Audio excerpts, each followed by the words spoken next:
Halo teman-teman semua, perkenalkan nama saya Irjen Senge. Saya dari Universitas Nusa Cendana Kupang, Fakultas Keguruan dan Ilmu Pendidikan, Program Studi Pendidikan Guru Sekolah Dasar. Pada saat ini, saya akan menjelaskan tentang materi dan perubahannya.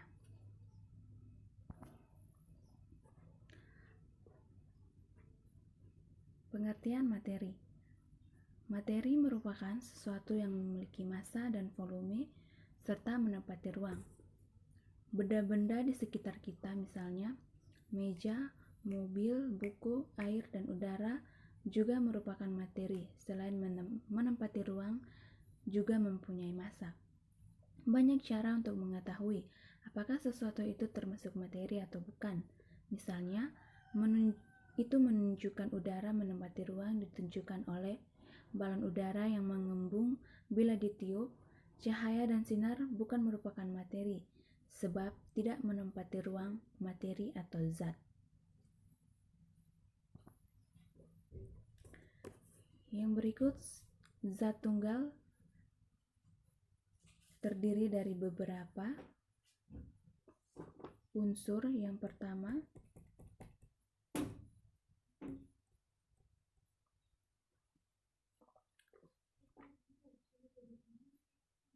unsur adalah zat yang tidak dapat diuraikan menjadi zat lain yang lebih sederhana.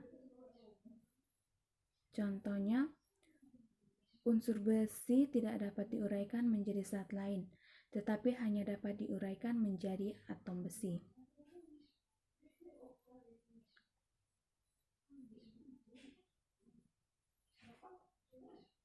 Unsur besi dan atom besi adalah zat yang sejenis. Unsur berdasarkan sifat-sifatnya diklasifikasikan menjadi dua, yaitu unsur logam dan sifatnya. Yang pertama, berwujud padat kecuali raksa, dapat menghantarkan panas atau listrik, dapat ditempa menjadi bentuk plat, dapat dibentuk menjadi kawat, permukaannya mengkilat.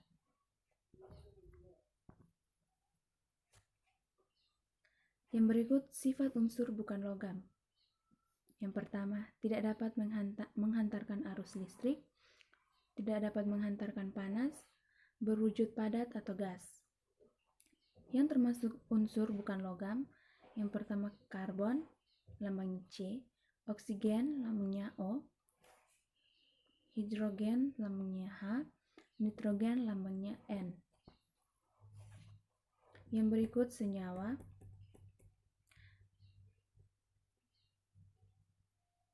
Senyawa adalah zat tunggal atau dapat diartikan sebagai zat yang terbentuk oleh beberapa atom dari beberapa jenis unsur yang saling terikat secara kimia. Contoh, senyawa air terbentuk oleh dua jenis unsur, yaitu hidrogen dan unsur oksigen.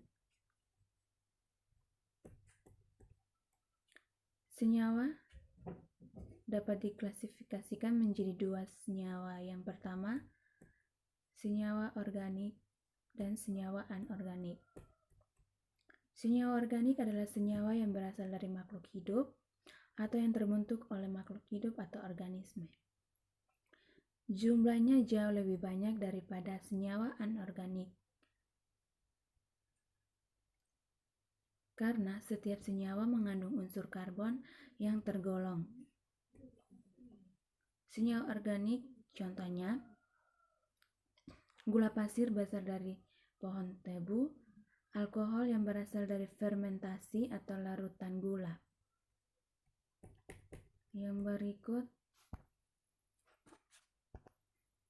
senyawa anorganik adalah senyawa yang tidak berasal dari makhluk hidup atau diklasifikasikan menjadi senyawa oksida, senyawa asam, senyawa basa, dan senyawa garam. Yang berikut campuran. Campuran adalah zat yang terbentuk dari beberapa jenis zat yang sifat-sifatnya tetap atau masih ada. Contoh, Larutan gula, sifat gulanya masih ada dalam larutan yang ditunjukkan rasa larutan manis.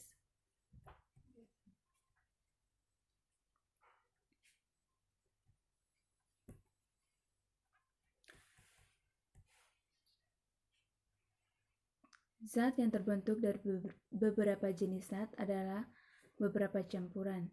Yang pertama, campuran homogen adalah campuran jika batas-batas zat-zat penyusunnya tidak nampak dan masing-masing partikel zatnya tersebar merata. Contohnya, emas 22 karat terbentuk oleh perak dan emas, tetapi logam perak dan emas tidak nampak pada materi homogen. Yang berikut campuran heterogen adalah zat yang terbentuk oleh beberapa jenis zat. Penyusunnya masih dapat dilihat atau dikenal dan sifat-sifat zat penyusunnya masih ada. Contoh, campuran yang terbentuk oleh air dan minyak goreng. Dalam campuran ini, minyak dan airnya dapat dilihat dengan jelas.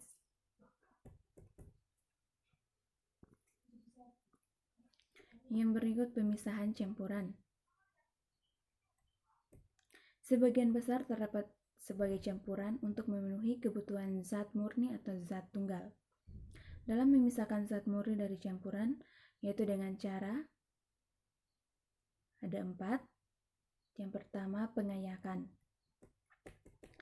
Pengayakan adalah cara memisahkan komponen materi hidrogen berdasarkan volumenya. Contoh, mengambil batu pasir dari materi hidrogen yang terbentuk oleh batu kerikil dan batu pasir. Yang kedua, penyaringan atau filtrasi adalah cara memisahkan zat cair, zat padat yang terdapat dalam campuran hidrogen. Hasil filtrasi adalah zat padat yang disebut residen dan zat cair disebut filter. Contohnya, memisahkan santan kelapa dengan ampas menggunakan filter saringan. Yang ketiga, kristalisasi, yaitu cara memisahkan komponen zat cair dalam materi homogen dengan cara memanaskan campuran homogen hingga zat padat membentuk kristal dan zat cairnya akan menguap. Contoh, membuat garam dari air laut. Yang berikut, yang terakhir, destilasi, merupakan cara memisahkan komponen dari materi homogen yang didasarkan pada perbedaan titik didih atau titik cair dari masing-masing zat yang penyusun campuran homogen. Contohnya, alkohol pada industri dihasilkan dari fermentasi. Tebu yang tidak bisa diproses menjadi gula pasir. Alkohol yang terdapat dalam latek yang telah difermentasi dengan cara didestilasi.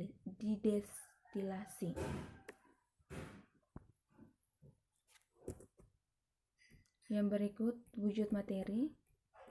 Berdasarkan wujud materi, dikelompokkan menjadi yang pertama, padat. Padat mempunyai bentuk yang tetap dan volumenya tetap. Contohnya, meja, batu, dan kayu. Yang kedua, cair.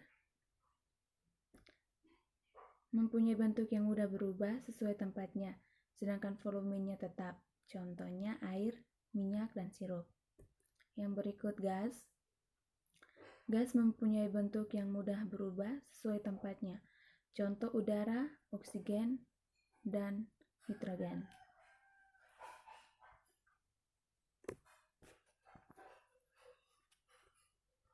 Yang berikut, sifat materi. Yang pertama, sifat ekstensif. Merupakan sifat materi tidak tergantung pada jumlah maupun ukuran materi. Yang berikut, sifat fisif. Sifat fisif yang berhubungan dengan perubahan fisis materi itu. Warna, bau, kerapatan, titik didih, titik beku, titik lebur, daya hantar, kemagnetan, dan kelarutan. Yang berikut, sifat kimia. Sifat yang menentukan kemampuan suatu zat untuk melakukan reaksi kimia atau sifat yang menyatakan interaksi antara zat terbakar, kestabilan, kreativitas, dan perkaratan.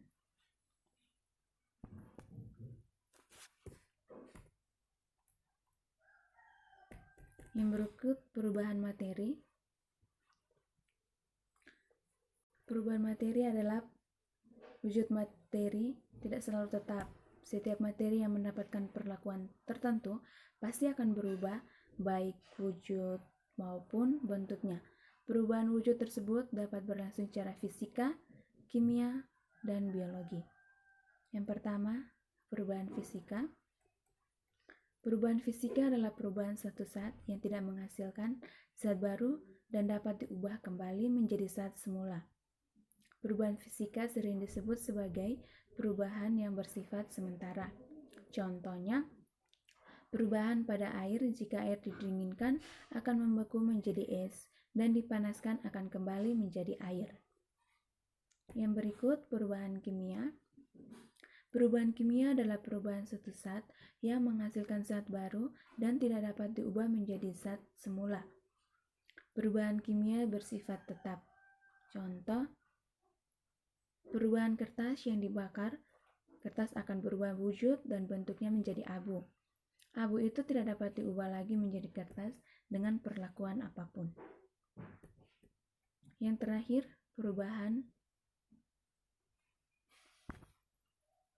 biologi adalah perubahan suatu benda yang dipengaruhi oleh organisme hidup dan tidak dapat lagi kembali seperti semula.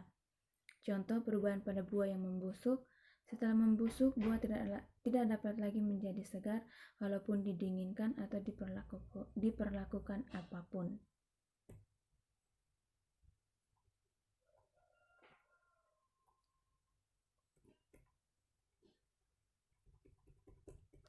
Adapun faktor dari perubahan materi yang dipenuhi oleh beberapa faktor. Yang pertama, suhu. Suhu mempengaruhi perubahan materi. Makin tinggi suhu, perubahan materi semakin cepat. Yang ketiga, kelembaban. Kelembaban adalah banyak sedikitnya kandungan air pada benda. Kelembaban tinggi berarti kandungan air banyak. Kelembaban rendah berarti kandungan airnya sedikit. Kemudian waktu. Waktu juga mempengaruhi tingkat perubahan benda. Semakin lamanya waktu suatu materi, maka akan semakin cepat proses perubahan materi tersebut. Adapun faktor perubahan sifat materi. Yang pertama, pembakaran. Proses perubahan sifat materi yang tidak dapat kembali ke wujud aslinya. Contohnya, batang lidi yang dibakar tidak akan berubah wujud kembali menjadi batang lidi yang seutuhnya. Perkaratan oleh oksigen dan air. Perkaratan disebabkan karena faktor udara dan dapat pula disebabkan oleh air yang akan mengakibatkan perubahan warna pada materi.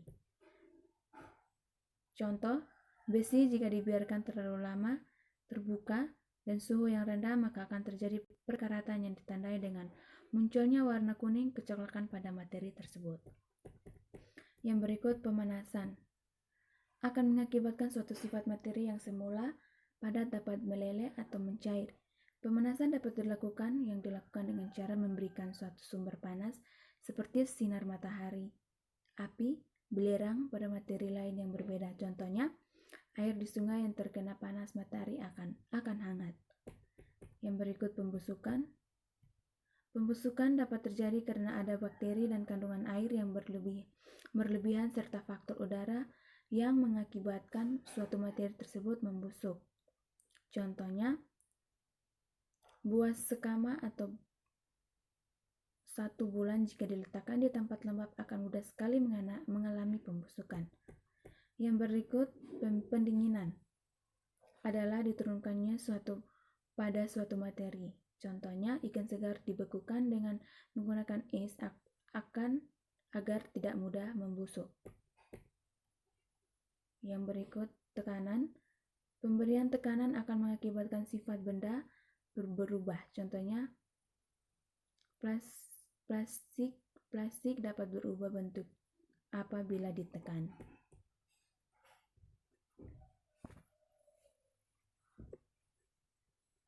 Kesimpulan, materi merupakan sesuatu yang memiliki massa dan volume serta menempati ruang. Contohnya, meja, buku, air, dan udara. Cahaya dan sinar bukan merupakan materi sebab tidak menempati ruang. Materi atau zat diklasifikasikan ke dalam zat tunggal yang terdiri dari unsur dan senyawa dan zat campuran. Berdasarkan wujudnya, materi dibagi menjadi 3 bagian, padat, cair, dan gas. Ketiga bagian tersebut dapat mengalami perubahan fisika, biologi, dan kimia. Dengan demikian, setelah kita ketahui pengertian materi, nantinya kita bisa membedakan benda-benda yang ada di sekitar kita termasuk materi atau bukan. Sekian dari saya. Terima kasih.